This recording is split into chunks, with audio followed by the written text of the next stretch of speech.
guys. Yeah. Happy whatever the fuck today is. Tuesday. Yeah, we're sitting here fucking talking about what it is we're going to make after the show. It's like, what food are we going to pizza or eat? tenderloin or something like that. Look, this is a good movie. Whoever recommended this? Who recommended this? I can't remember now. Was it you, Danny Rolling, that you might have recommended? But yeah, the weird thing about it is that I had seen this before. Yeah. Because when we first started watching it, I was like, oh yeah, this looks really familiar. I think I watched it because we haven't done a show about the Smurl haunting, have we? No, I don't think so. I don't think we have. Maybe we ought to do one. We very well might have. Yeah. But so I must have watched it when I was writing about the Smurl, like for my book. I didn't. So really I watched this So I watched this a couple years back, I think, because some of it, but I had forgotten a lot of it. I kind of like remembered the details of the case. It's a made-for-TV flick. It's free on YouTube. It's worth watching. It's like a good episode of The Haunting without the narrator, and it could tell they tried to kind of do it a little bit like Amityville. It's a low-budget flick, but it's well done. With a low-budget made-for-TV 90s movie, but it's very linear, very like easy to understand movie, and effective. You know what I mean? It tells you about the case, and is it scary? Kinda. You know, I mean, it has some creepy shit in it. It's creepy. And the thing about it is that I think, and I was watching a couple other people's reviews of this. Now, Danny Rolling said, too bad there's not a physical copy of this film to buy. Yeah, it seemed like there was a DVD, but it's not available. Weirdly, though, I watched a review of this earlier by, I guess it was a British guy. And he had a DVD of it. So I don't know if it looked new. I don't know if it was old or whatever, but I saw it on, it comes up on Amazon, and it says there's a DVD, but it says unavailable, and then it comes up on Prime Video, but then it also says that's unavailable too. You can watch it for free on YouTube, but I don't know why.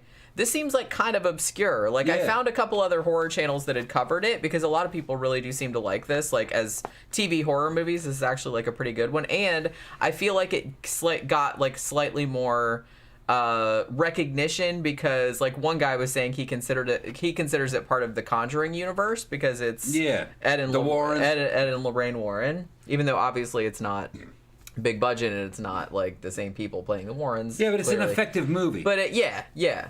I mean, it's very well done, like for the low budget that it had, and it had like a lot of really good recognizable actors in it. Yeah, you know what I mean, which is kind of crazy. I liked it. It was almost kind of like you could tell that they were trying to do it along the lines of Amityville. Yeah, and this is before the Haunting series, and it feels a lot like the Haunting series, but like I said, without the narration. Yeah, this is essentially like maybe a slightly higher budget like version of a Haunting. Yeah, with actors that you recognize. Yeah, even though the Haunting came from the digital era, and just the way the Haunting looked and the special effects, I would say probably were better. But it didn't matter. You just watch the movie, and it kind of draws you into it, because it's claiming to be a real case, and watching it, it did kind of feel like it was a real case. You know, having been involved in one myself, just the way the characters acted, I was like, yeah, that's kind of like the way we kind of were when we saw shit like that. But so it's credible, it's fun, and I think the credibility of it kind of lends to the creepiness. But it's got like some cheesy elements to it. They all do. But that's okay. I mean, like I said, it's 1991, for Christ's sake, and it's a TV movie. Right. And when Hollywood and TV people get involved, they're going to have that shit go over the top. And they went, well, what are we going to do for the big ending, you know? And it has like two big endings, one after the other, actually, I guess you could say. But it's good. It's good. It's a good movie. I like it. I mean, it's based on the book that the Smurl family wrote with the Warrens. So it's kind of like following. Yeah, what? The Smurls. I think we did this. Maybe we did, because like I said, I know that I watched this movie for a reason. Yeah. So it was either because we did a show about it and I was doing it for research purposes, or I watched it when I was writing about the case for my book, which is also for people that follow the show know more about the show than we do. Well, because we've done so many that we lose track. Yeah. Well, and the thing about it too is that, especially with the paranormal cases, like I wrote about a lot of cases, so a lot of times I'm like, wait, did I just write about that, or did we do a show about it as well? Right. And then the same thing too happened when I started writing like my Faceless Villain books, because I was like, oh well, did I just write about that murder case, or did we do a show about it? I get confused too, and a lot of them are kind of samey. I get confused, yeah. A lot of them kind of are a little bit samey sometimes. But if we haven't done this one, then drop it in the comment section, and we'll do a show on it. Yeah. I think we did a show on it, but I don't know. We'll see. Zach said, I think this movie was good enough Sally Kirkland won an Emmy for it. No, she was actually nominated for a Golden Globe, though. But she didn't win. But yeah, she was nominated for a Golden Globe. So Sally Kirkland, I recognize pretty much every actor in this. Yeah. Even one of the little kids, like one of the little girls, I'm pretty sure that was the same little girl that was in the Monster Squad, if I'm not mistaken. But yeah, like Sally Kirkland was in this, who was in a fuck ton of stuff. I didn't know this, but I looked her up earlier just because I was curious. She was actually like a big member of Andy Warhol's Factory, like back in the day. And she was in a fuck ton of stuff. She was in Two Evil Eyes, that Dario Argento / George Romero. Zach liked this. JFK. Zach thought this was a cool movie. He died laughing at the part where the neighbors were outside the house to listen to the stock horror. Yeah. I know. What the fuck is going on in there? Yeah. All the lights shine. And then they go, like horrible screams. I thought that was like, even though I recognized those as like stock, audio library screams, I was just like, I still thought that was like pretty creepy. Yeah. I mean, we were like making jokes about it, but not as much. It's not the cheesiest thing I've ever seen. It's actually, some of it was like really creepy. Some of the creepiest shit I thought was some of the stuff that didn't even have special effects, like the part where she's going down in the basement, like to do her laundry or whatever, and she hears what she thinks is her mother-in-law, like calling her name over and over, like in that like weird flat tone, and then it's like right by her ear and stuff like that. That was actually like kind of spooky. Yeah. And where she hears like the water running in the tub, and then she goes up there and there's nothing there. It's like, so little shit like that I thought was kind of creepier than, I mean, she does see like apparitions, and then like it kind of goes crazy later where she just she levitates out of bed, and then like she gets thrown around the room. Yeah. And, like Danny says this movie is simple yet effective. It is. I would agree. Now the only thing I'm going to ding it for is, if you don't know, the Smurl case had some rapey ass ghosts, right? Yeah. So there's one scene where Jack Smurl gets sexually assaulted by a female ghost demon, whatever the fuck, or something that looks like that. And the scene is like, she kind of looks like a normal, well, she throws him across the room first, like into a chair, which is kind of hilarious. But then like she like straddles him and starts doing her thing, and she looks like a regular girl at first, just like a little bit, like her teeth are kind of fucked up and she looks like a little bit crazy. But then like it starts flashing to a man in a wig, like essentially like a man in a wig. It is a man in a wig, yeah, like a big dude. Like, so it's supposed to be this scary, like he's supposed to look like a hag, I guess, or something like that. And so that's like kind of funny. So I kind of wish they hadn't done that. Well, I think that's what he thought, though. Yeah. I was like, this. I liked it. I thought it was fucking hilarious. It was hilarious, but that's probably like not. Well, I thought it was hilarious because fucking like, I'd be resisting that shit too. Big fat man in a wig, fucking trying to fuck you. Yeah, I was fucking laughing. I was a big fat ghost man in a wig. Yeah. It was like a gray, like a witch wig or something. It didn't matter. It was like a Danny really said it was a succubus. That's essentially what it was trying to do. It was Moon Zombie with a fucking another 200 pounds of fat on her. Shit, what, big old fake Sherry Moon Zombie? Yeah, Sherry Moon Zombie with fucking 200 pounds on her and a fucking wig and shit. Yeah. After her sex change. Well, see, the thing about it though is that like the real case, I knew like a little bit. I can't remember like all the exact details, but I think they left a few things out of the movie because I think that not only they left in like him getting sexually assaulted by the demon, but apparently some of the other family members were as well. I think the only time that they kind of hinted at that was when Janet was in bed and she, like, the guy was like grabbing her like thigh, like you couldn't see anything, you could just see like finger marks. And so they kind of hinted that there was like a hand coming up the thing, but they didn't like show, and I think some of the girls were too. Another thing they left out was that they said that it threw their dog against the wall like several times. And I don't think the family in the movie didn't have a dog, did they?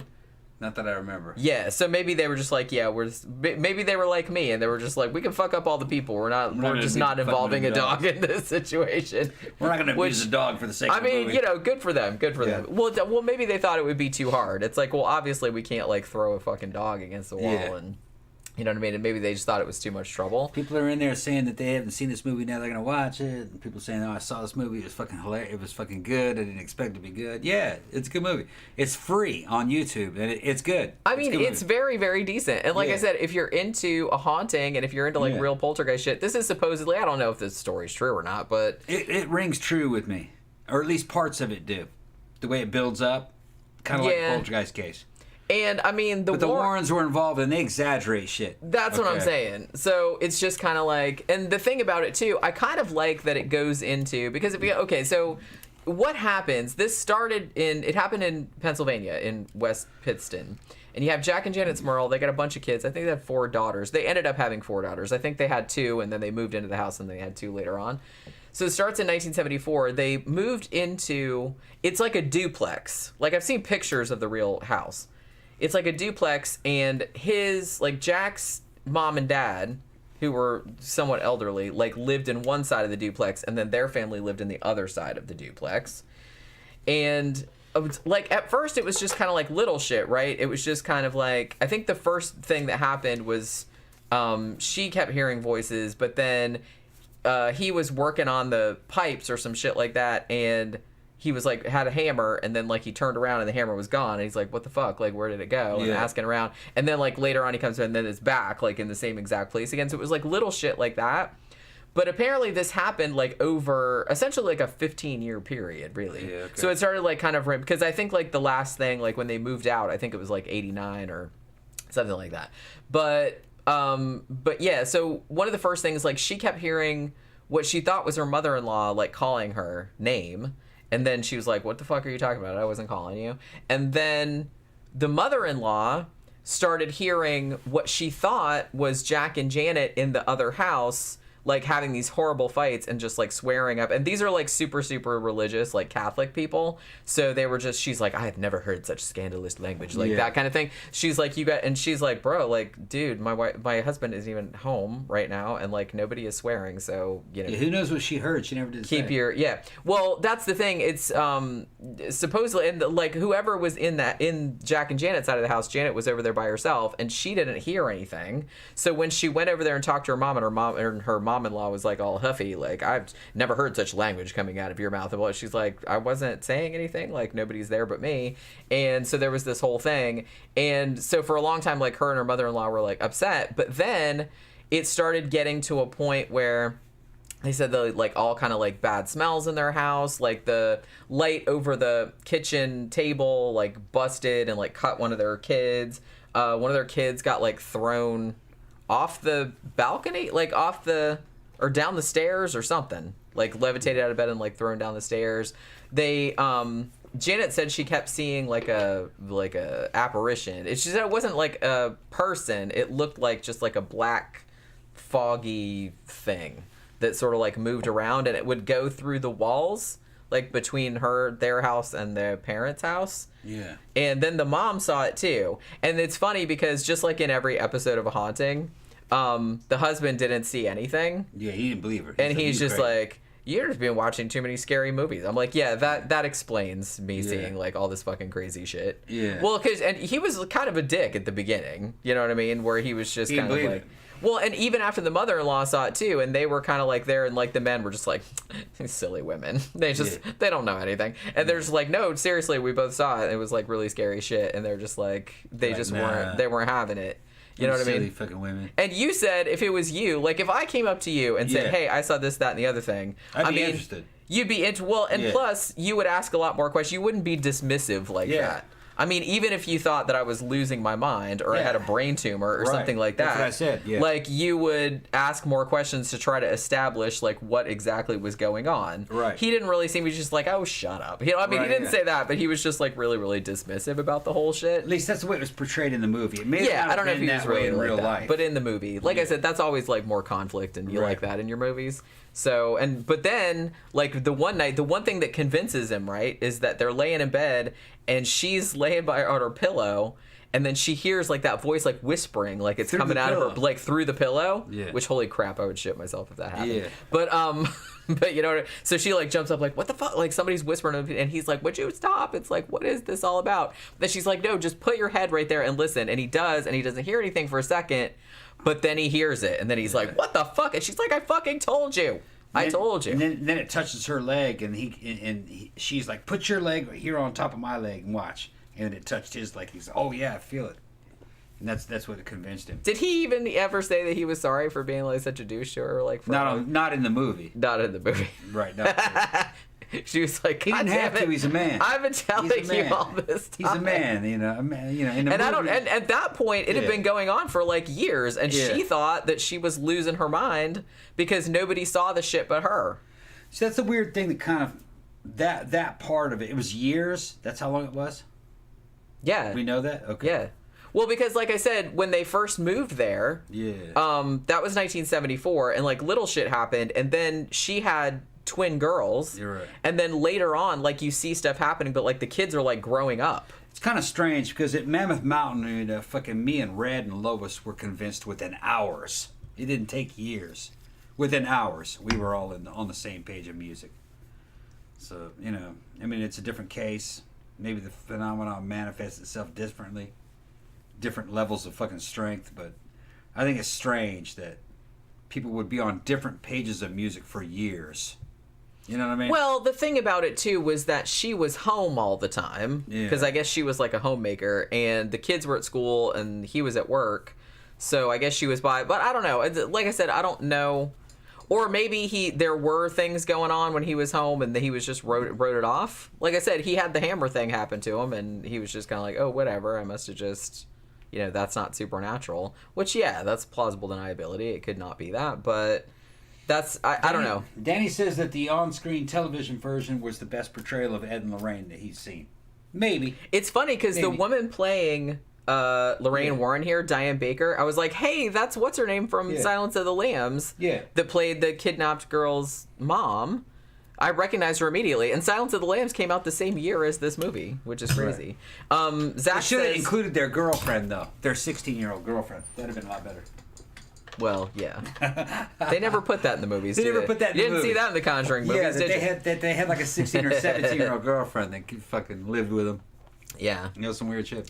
Zach says, I might be misremembering, but doesn't the dad in this kind of look like a skinnier Dr. Phil? He does, actually. Yeah. That's Jeffrey DeMunn. He was been in a fuck ton of stuff. He was Dale on The Walking Dead. Remember that? Like the first couple seasons? He was in The Hitcher. He was in the 1988 version of The Blob. He was in Shawshank Redemption. He was in Hollywoodland. The Mist. He's been in a fuck ton of stuff. But yeah, so I just thought that was funny that I can't remember, like the guy playing Ed. They're not in it a lot, the Warrens. They kind of like, because what ended up happening was they had all this crazy shit happen. Mostly it was her seeing stuff. And then shit started happening. Like I said, when that whole thing happened with like the whispering pillow and the hand on the thigh and all that, like then suddenly they're all on the same page. And then like shit started going crazy. Like then they had like fucking TV coming on all bright and like fucking drawers going in and out and like lights breaking and all kind of crap like that. And I think they went to the church first, right? And the priest came over, or bishop, or not the bishop, whatever the fuck. And he came over for dinner, and he's like, oh, well, you know, I'm sure that it's nothing. And it's like, you guys just need to come to marriage counseling. That's usually all this stuff is. And then he's like, well, I'll just bless the house, like, just to get them to shut up. And then, like, he goes upstairs and kind of has like a priest from Amityville moment. Like nobody says get out or anything like that, but it freaks him out. It freaks him out, and he gets all like he doesn't feel very well and shit like that. Yeah, that's one of the things I did like about this TV movie is that it was detailed. Yeah, it was detailed.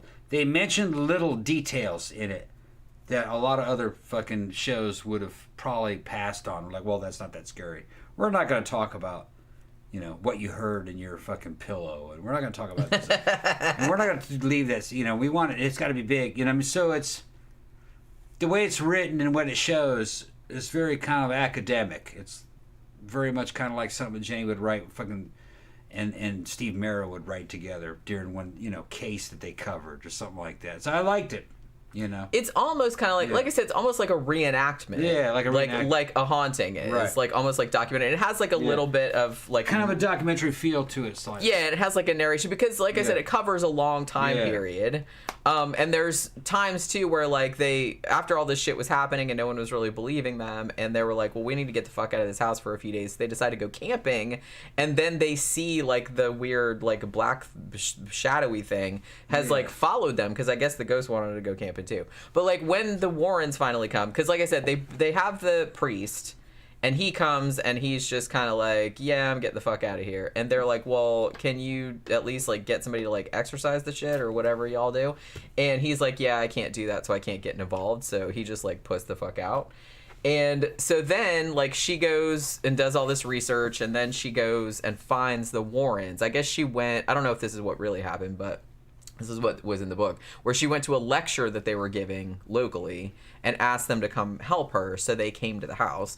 And so Lorraine like walks around the house, and you know how she does like her psychic thing, and so she says that there's 4 ghosts in there, and she says that 3 of them are like no big or like not dangerous or anything, but then the other one inevitably is a demon.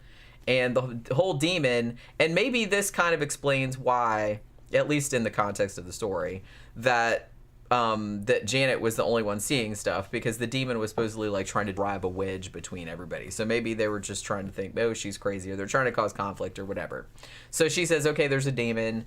And then they tried to get like a priest in there to exorcise them, and they wouldn't do it. And then they get this one priest to come there, and he stays for like 2 nights. And then he's like, yeah, I'm out. Like nothing happens. And he's like, well, I did all I could. I'm like, so you just sat on their couch for 2 days and ate food out of their fridge, and like that's all you did? Okay, good job. And but nothing happened while he was there. But the thing about it was that when they were on the camping trip and the little like black cloudy ghost like followed them, when they were gone, apparently their neighbors called the cops because they didn't know that the Smurls weren't home, and they said there was like fucking lights flashing and like fucking screaming and all this shit coming out. We thought the whole fucking family was being murdered in there. So they called the cops, and the cops came, and like they went in there and there was no one home. So when the Smurl family came home, allegedly, like their neighbors came up and said, what the fuck? Like all this shit was going on in the house while you guys weren't even like we weren't even here. So yeah, so that was kind of all like part of the story that they did. But so what they ended up doing, because they couldn't get the church to help them, was they said, well, we're going to go to the press, because maybe if we publicize this enough, it'll shame the church into like sending somebody over here to exorcise the shit, right? So that's what they did. But then that kind of ended up biting them in the ass, because then they had like reporters like camping out on their fucking lawn like for ages, and like then kids would come by and make fun of everybody and like throw bricks through their windows and shit like that. So, and they ended up having to move in the end. And I think after they moved, they don't really go into this in the movie, but I think after they moved, I think the shit followed them like for a little while until they finally got somebody to come to do an exorcism or whatever, and then supposedly it stopped. But it supposedly did fall. And I don't know if did they bring up in the movie that they had 4 daughters, a couple of which were teenagers. So yeah, they brought that up. Did they bring that up? Yeah. I thought they had. Yeah, they showed them. No, I mean, did they bring up that maybe that's what was causing? Yeah. Nobody mentioned like poltergeist though. Yeah, they did.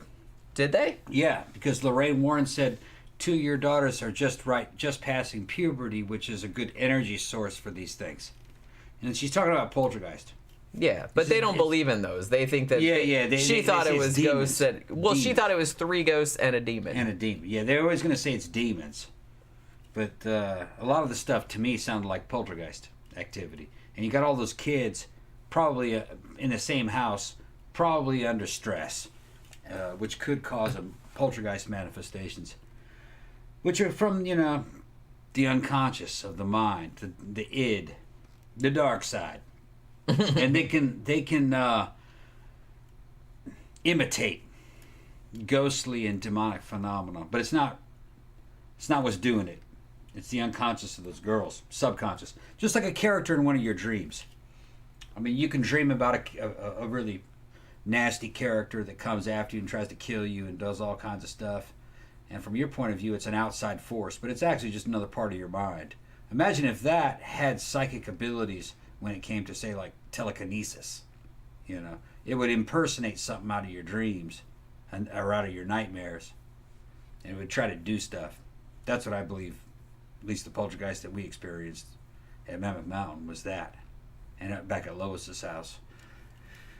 It's just a dream character in your waking hours from your subconscious or your unconscious, and it has psychokinesis. That's what made the most sense to me.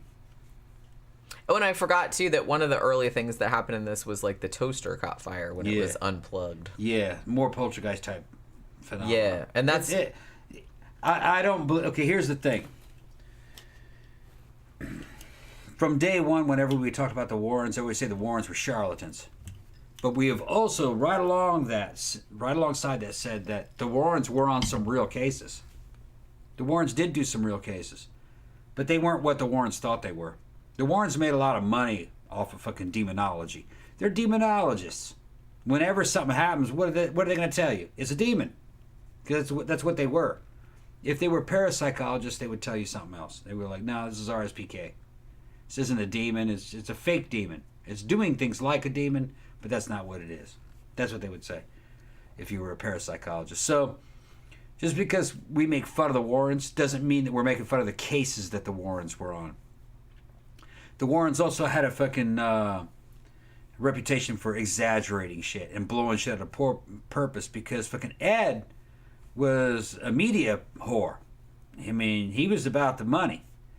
And he would do it. He would say or do whatever he had to do to get on fucking Geraldo or Sally Jesse, and yeah, so they made a lot of money off the lecture circuit, and stuff like right. that. So that was kind of their main source of income. So if they had a real case that was, say, like a level 3 out of 10, oh man, Ed was going to boost that up to a fucking 8 or a 9, because it was about revenue, you know. And I think that they would probably also lie about cases that didn't exist. A case could be a 0, and they'll pump it up to a 3 or 4, try to make some money off that too. You know. But that's just the way they were. Yeah, I mean, you know, they were trying to make a buck. Trying to make a buck off of fucking paranormal phenomena. Get on television, sell books. Some people might say, well, that's what you and Jenny are doing. No, not really. No. Fucking Mammoth Mountain doesn't sell much.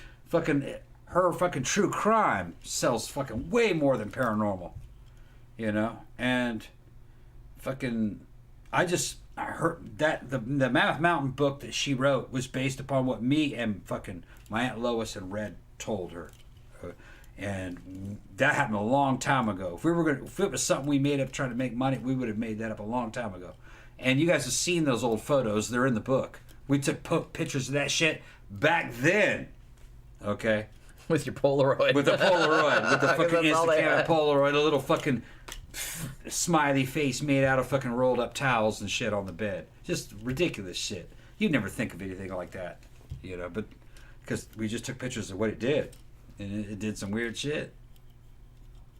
Yeah, you know? So I kind of feel like, I mean, this is probably one of the better known, I guess, like haunting or / poltergeist cases. Probably because of all the raping. Yeah. I gotta see this shit again. It's just kind of like, we gotta do this case. If we didn't do this case already, we need to do it again. I'll look it up. I don't think because I can't remember. I don't think we did. Yeah. But we very well may have, like I said. Did they do Geraldo and Sally Jesse and all that too? I wouldn't mind seeing those.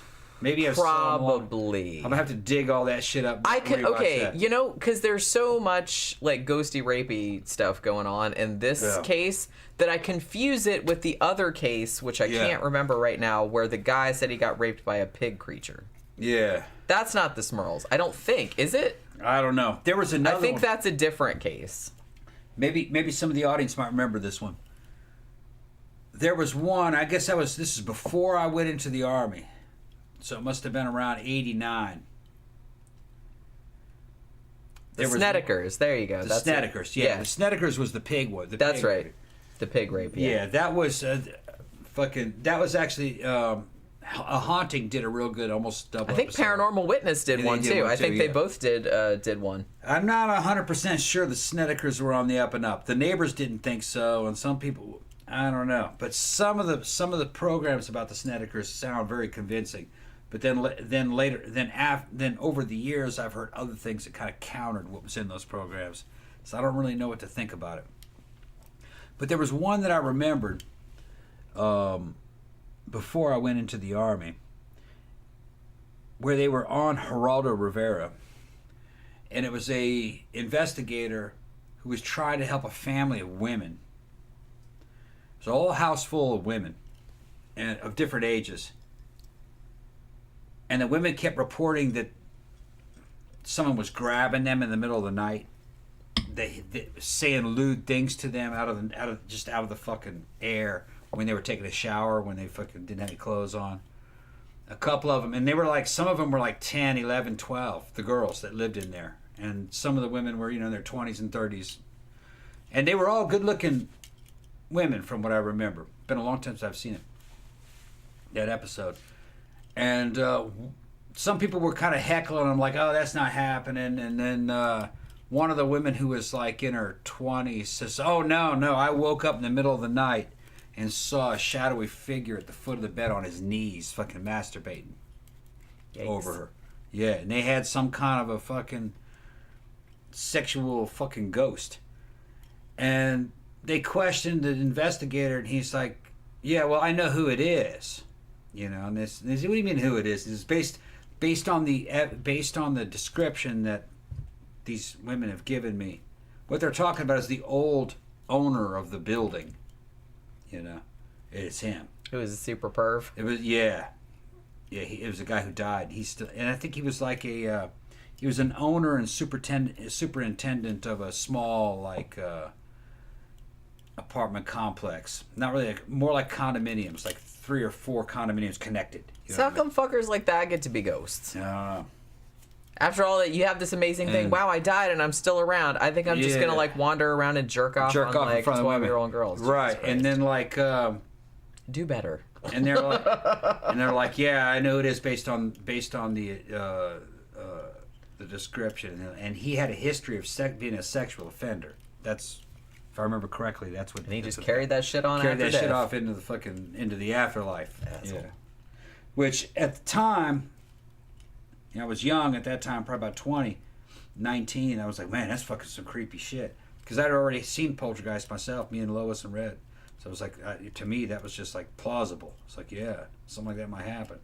Dude could die and his pervy ass fucking floating around, exteriorized like a fucking, the fucking cosmic ghost and shit, jerking off over women, watching them.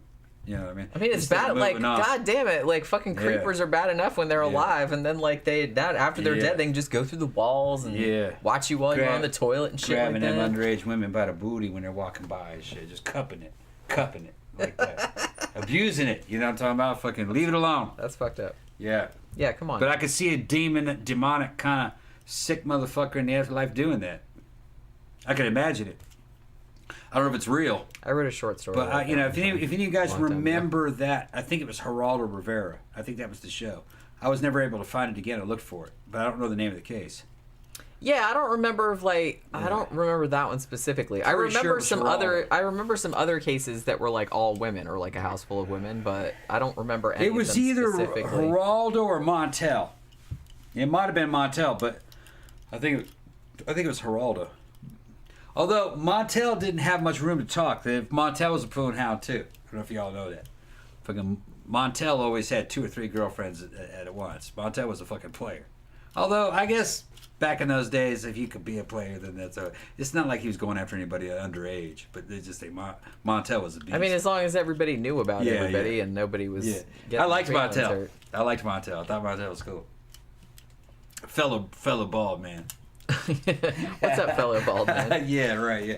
Zach says, I just tried looking for that case and found an article titled Mind That Ectoplasm, A Short Popular History of Masturbating Ghosts. Okay, so he found it? Okay, well, I don't know. He found an article called that, so I'm going to have to go read that now, you realize. Yeah. It was the superintendent of a condominium. My interest is who supposedly died, and he's beating off on all the women. Perv. pervy ghost. Like, was anything coming out? Was it ectoplasm? No, or was she it just like pretend? No, from what I remember, she just woke up. I mean, that's a gross question. Saw a dude at the foot of the bed on his fucking knees, fucking just furiously fucking just beating off and shit. She could hear him fucking grunting and groaning, and then when she screamed, he vanished. That's the way I remember it. Yeah. Ghostbuster nuts. Yeah, it was grabbing her. It was just a house full of women. It was grabbing her titties and fucking molesting them in the fucking bathroom and shit. Now I remember some cases that they covered on a haunting. Yeah. Where like some ghost would like grab their boobs or something like that. He was doing that stuff like that. Grabbing them by the But boobs I don't remember the full. while they were taking a shower and stuff and fucking. They'd be taking a shower and it would fucking whisper something into their ears out of nowhere, you know. Man, that sucks. You can't even mace a fucker like that. No. He's all invisible fucking perv. Invisible. And he was like a dude in his 60s and shit when he was alive. Of course he was. 60s motherfucking creepy old ghost. Yeah, creepy old man. God damn it. But yeah, I mean, oh, fucking perv ghost. Perv ghost. Yeah. Well, this ghost in this case was a perv too. Yeah. Or demon or whatever the fuck it was. Yeah. I don't really know. Like I said, they didn't really go into the.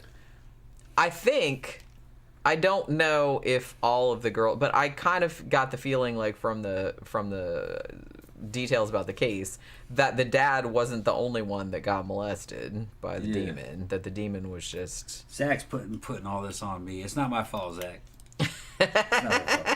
Look, I went to the biker bar today. I had been drinking a little bit. It was only 2 drinks, and then they gave me some free ones and shit. How many free ones? 2 free ones. They're shots. 17. No, 2 shots. It was nothing but just a bunch of old biker women trying to get me to go up on a fucking pole and dance and shit. Did you? No, but I went up there and dropped trowel and shit a little bit, but I didn't pull my underwear off. I was just fucking hearing that shit going, yeah, they're going, yeah, and I got free drinks. Yeah. That sounds like some shit. Well, I got my good underwear on. So you got your good underwear. So it's like, yeah, maybe. And then they gave me some free drinks and shit. Okay, I said, y'all, take your shirt off. Yeah, let me see your titties. And I said, no. Biker women are funny. Tom's getting objectified. Yeah, that's what I said, stop being sexist. And they start laughing. And they were like, well, all these girls take their tops off for all these fucking pervy ass men. Right. Now it's your turn. Exactly. So it's just entertaining. Yeah, that's what I mean. Yeah, it's entertaining. Turnabout's fair play. Yeah, I understood it. Yes. Oh, God, I just tried looking for that phrase and now I have to delete my history. Yeah. I'm not proud. I'm going to look it up. Yeah. I'm going to end up on a list somewhere. Yeah, probably. Let's see. Oh, they're talking about, how they wish Grace Zabriskie had played Lorraine Warren at some point. That would have been fantastic. I still haven't watched Twin Peaks The Return. I have it. I bought it. I have all of the Twin Peaks, 1, 2, and 3, all in one big box set. And I still haven't sat down to watch it yet because I suck, apparently. I just haven't had time to do it. Danny says a haunting in Connecticut case is scary as fuck. Oh, haunted funeral home. Yeah. That first couple seasons of A Haunting, Jenny bought me pretty much every fucking I think season. I bought you every, Almost 1 through 7. There's more of them out there. Yeah. But the thing is that I gotta go back and see what we have and see how much they want for other seasons, because that series got purchased by other companies and it kind of went downhill over time. It did. But the first fucking like 6 or 7 seasons are really good on The Haunting. The first 2 are the best, and fucking Haunting in Connecticut is one of them. And The Haunting of Summerwind, that was a good one too. I think that was episode 1, wasn't it? Haunting of Summerwind. No, I think A Haunting in Georgia was the first one, or A Haunting in Connecticut. I can't remember.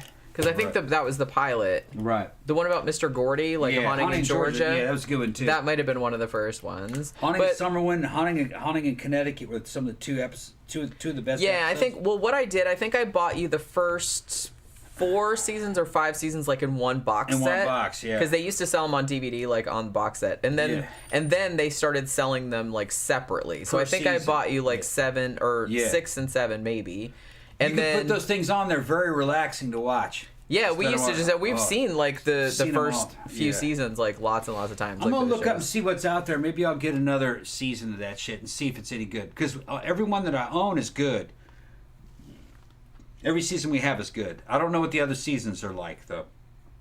You might be able to, you might be able to watch them on streaming too, because I think that one of the streaming services has them. I think for free, maybe for free, maybe Hulu. See them for free, maybe first, something like that, and see if they're any good. Yeah, Danny Rolling says the later episodes seemed made up to me. Yeah, they got more and more like outlandish. Well, I think it was because probably they were running out of cases, so they had to fucking dig deep. So they had to like really dig deep, and you were kind of getting across people. It's like, hey, I got a story, you know what I mean? So I maybe think that it went. I mean, they went going like witch covens and werewolves. But like the first five like episodes, first 5 seasons, there's 5 or 6 seasons were good, real good.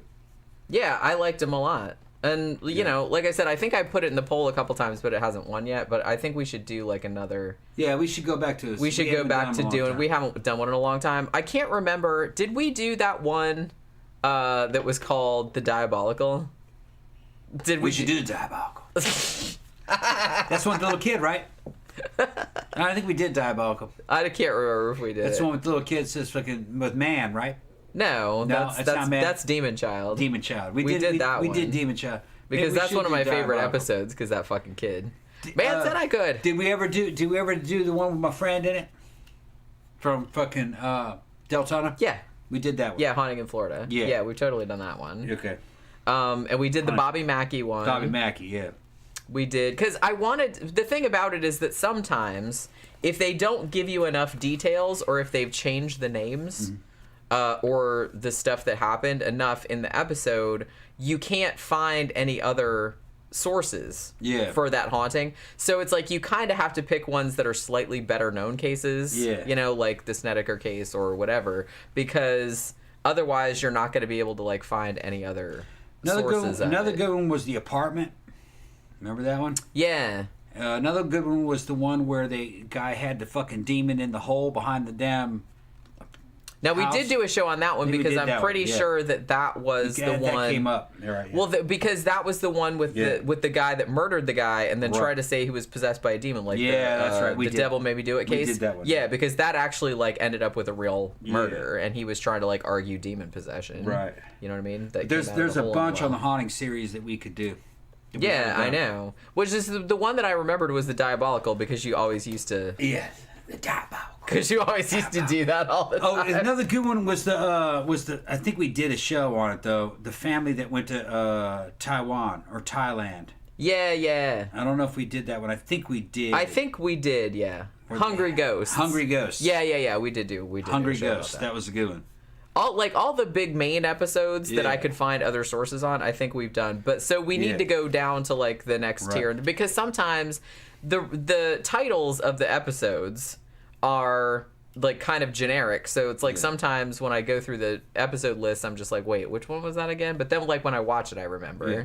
If y'all don't know what we're talking about, in the early shows we would do reviews of a series that was out a long time ago called A Haunting. And the first 5 or 6 seasons of A Haunting is really good. If you guys have never seen them, go see them. You can probably get them for free or through Hulu or whatever. I'm pretty sure they might be on a streaming service. If you've never seen a haunting series, maybe they're on Tubi or something. Start with season 1 and go through A Haunting. They were really well done. They were even better than a lot of horror movies. They were better than like some of the old classic horror movies, like Amityville Horror. They were better than that. And they were television series, and I liked the Amityville.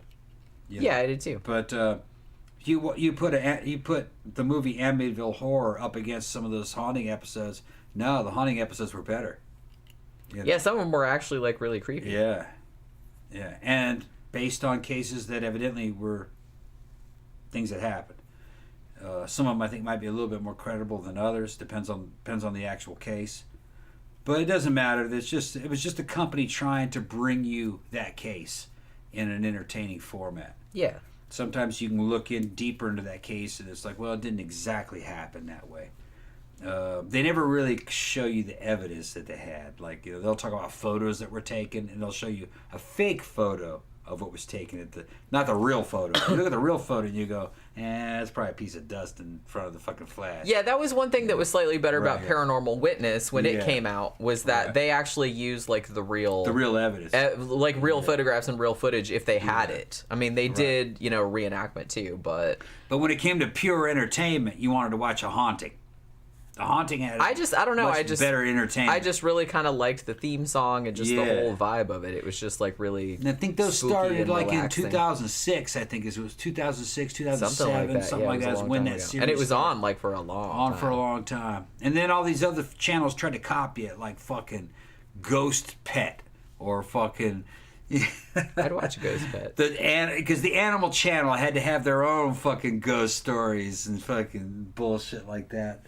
Where they're barely shoehorning a dog into the story to justify its existence on fucking. And the title of the show Channel. didn't even have anything to do with animals. No. It was just called like. Yeah. It was just Haunted Dogs of the Ghost Pet. Like what? And then you're like, wait a minute, we're talking about Amityville? Yeah, they had a dog, don't you remember? Oh yeah. Yeah, and the dog one time like barked at a corner where there was nothing. That's right. Then, I would say you want to watch Paranormal Witness or A Haunting. Those two series were the best. In recent history. Danny Rowling says the Lakeshore Club episode was good. Yeah, I remember that one too. It sounds familiar. Lakeshore Club. And then, Danny Rowling said, I didn't know this actually. He said there's a made-for-TV movie on the Devil Made Me Do It case. I don't know. That we were just talking about with the well to hell thing. Yeah. Starring Kevin Bacon from the 80s. Also free on YouTube. What's the name of it? I don't know. Yeah, tell us the name. We'll check it out. I'll look it up because like I said, that was a case that they talked about on A Haunting, but that was a real, like, the Warrens were involved in that one too, I think. Yeah. But that was supposedly, like the guy like murdered a dude like later on and said, like he was trying to argue demon possession, like to wangle his way out of it. Yeah. But is it reconnecting? It still says green, but I got the little OBS thing that said it's disconnected. Okay, it says it reconnected. Okay. Is it all right?